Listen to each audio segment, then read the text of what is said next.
Hola, bienvenidos. Mi nombre es José Manuel López García. Tutorial de Heidegger. Martin Heidegger nació en 1889 y murió en 1976. Es un gran filósofo alemán, la figura, podemos decir, más representativa del existencialismo alemán. Y fue profesor en Marburgo y a partir de 1929 sucesor de Husserl en la cátedra de Friburgo. En 1927 salió a la luz su obra más importante, Ser y Tiempo. Otras obras destacables de su producción filosófica son Que es metafísica, Sobre la esencia del fundamento, Carta sobre el humanismo, Sendas perdidas, etcétera, etcétera. Realmente la obra de Heidegger es pues ciertamente extraordinariamente valiosa, porque además tenía también pues una gran fama como profesor universitario, porque sus clases eran realmente excepcionales. Tenía un grandísimo conocimiento de la filosofía de Kant, de otros pensadores, etcétera, y en este sentido pues causó una gran influencia en el ámbito universitario alemán. Con Ser y Tiempo, Heidegger se propone, por ejemplo, construir una ontología capaz de establecer una manera adecuada de entender el sentido del ser. Por otra parte, Heidegger también se pregunta sobre el sentido del ser en un hombre que ya está en situación, que está arrojado al mundo, a la realidad, y eso es exactamente el Dasein, el estar ahí. Además de estar en el mundo y de estar con los demás, hay un tercer existencial, según Heidegger, que es el estar pues vuelto hacia la muerte. La mortalidad es un tema que aparece pues en sus obras principales y que pues está presente continuamente en su filosofía existencialista. Además, se puede pensar que sólo la comprensión real de la posibilidad de la muerte como imposibilidad de existencia hace que el hombre encuentre, según Heidegger, su ser auténtico. En consecuencia, desde este planteamiento existencialista, el hombre no puede verse reducido a puro objeto, a simple estar presente, sino que tiene que actuar en la propia realidad para ir conformando su propia vida. En definitiva, desde el planteamiento heideggeriano, la existencia es esencialmente trascendencia, que es identificada por Heidegger con el ir más allá de uno mismo. Además, algo en lo que insiste continuamente Heidegger es que en el ser humano es un proyecto de vida, es un proyecto de actividades, de cosas que tiene que realizar en su vida, de metas, de proyectos en definitiva. Y este sentido proyectivo de la vida humana, que está volcada también no solo al presente, sino también al futuro, está muy presente en la mente de Heidegger y en su filosofía. De hecho, considera que las cosas del mundo son originariamente útiles en función del proyecto humano que queramos desarrollar o de los proyectos que queramos pues ir abordando, ir elaborando a lo largo del tiempo de vida humana. Además, también está claro que la existencia auténtica se contempla desde la perspectiva de Heidegger como un estar vuelto hacia la muerte, un ser para la muerte. Precisamente la muerte da pues una significación extraordinaria a los actos cotidianos, a la vida en la propia realidad mundana y da pues un sentido de orientación pues a cada persona, a cada sujeto. Y dice el propio Heidegger que la muerte, en cuanto a posibilidad, no le da al hombre nada para realizar, en el sentido de que todos sus proyectos, todos sus logros, sus consecuciones al final parece que quedan convertidos en nada ante el final de su existencia, ante la mortalidad.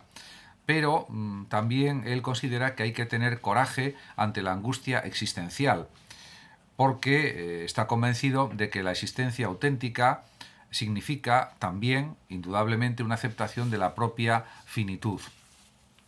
En definitiva, se puede pensar que la existencia anónima y superficial no tiene la valentía de la angustia ante la muerte. Si vivimos de una manera superficial, pues podemos no ser conscientes de la finitud de la vida y eso también perjudica el desarrollo de la propia existencia. Porque él insiste en que la existencia es posibilidad y proyección. También hay otro concepto que él utiliza, que es el cuidado, que por supuesto anticipa posibilidades y surge desde el pasado y lo implica.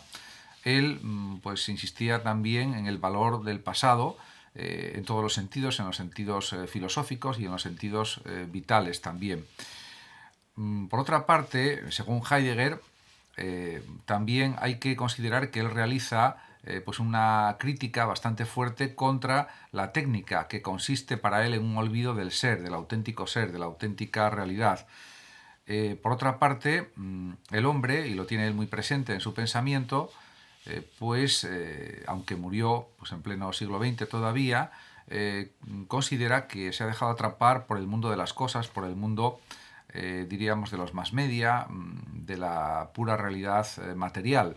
Y eso ciertamente pues, no le agrada como filósofo y también como persona, porque considera que se ha pensado mucho en que la realidad se puede convertir en puro objeto que hay que dominar y explotar. Pero la técnica, a su vez, llega, según el juicio de Heidegger, a amenazar las bases de la vida misma. Y eso es algo evidente si, por ejemplo, pensamos en, diríamos, el destrozo del medio ambiente que ha habido en el mundo desde los años, por ejemplo, 50, 60, 70 del siglo XX hasta hoy mismo. Y, por supuesto, el cambio climático, por ejemplo, la destrucción de ecosistemas, la deforestación que está avanzando a pasos agigantados, por ejemplo, en la Amazonía, etcétera, etcétera. En este sentido, pues tenía toda la razón. Por otra parte, Heidegger tuvo influencia en distintos filósofos y a su vez recibió la influencia de otros muchos. Por ejemplo, en el caso de Javier Zubiri, pues Zubiri tuvo pues, una conversación con Heidegger y aparte leyó sus obras y, aunque estaba de acuerdo con algunos de sus planteamientos, los incorporó a su propio pensamiento Zubiri y los desarrolló de formas originales, aparte que también Zubiri tenía su propio sistema filosófico, que es un realismo radical.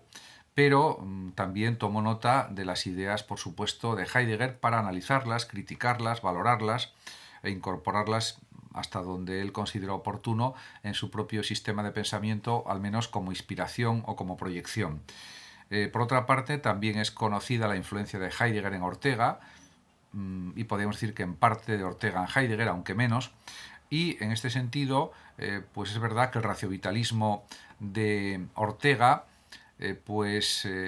diríamos que tiene un impulso en los planteamientos existencialistas de Heidegger, en el cierto vitalismo de Heidegger, podríamos decir, pero la razón de Ortega pues proviene más bien de los planteamientos kantianos, más que de los desarrollos sobre la filosofía kantiana de Heidegger, pero también hay una influencia en ese sentido, porque Ortega, por supuesto, sabía alemán, estudió con intensidad a los idealistas alemanes, a Heidegger, etc., y a otros pensadores. Por otra parte, está claro que, regresando a los temas pues de Heidegger, es evidente que podemos pensar que el hombre está volcado al mundo de la realidad, al mundo de lo cósico, de lo fenoménico, pero el ser humano entiende una cosa cuando realmente sabe qué hacer de ella, y eso lo tiene también en mente el mismo Heidegger. Y además considera que una persona se entiende a sí misma cuando sabe qué puede ser o qué puede posiblemente ser, podríamos decir, precisando más.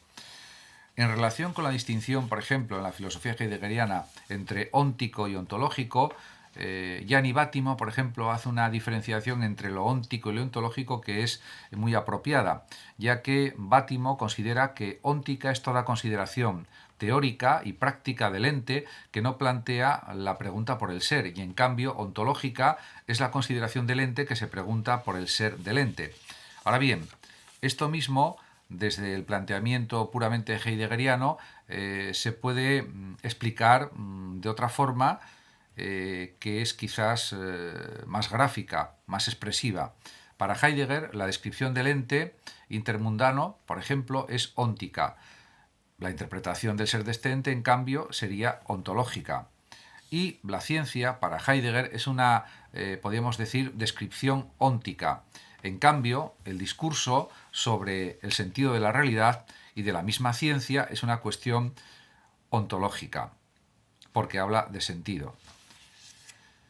En definitiva, la obra de Heidegger admite muchas lecturas, muchas interpretaciones y es una obra abierta.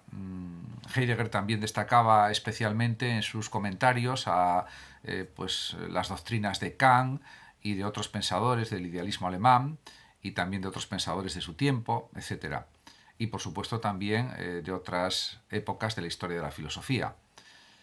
Muchísimas gracias a todos por su atención y hasta mi próximo vídeo. Saludos como siempre a los oyentes de Radio Sofando y Hablando de Filosofía de México.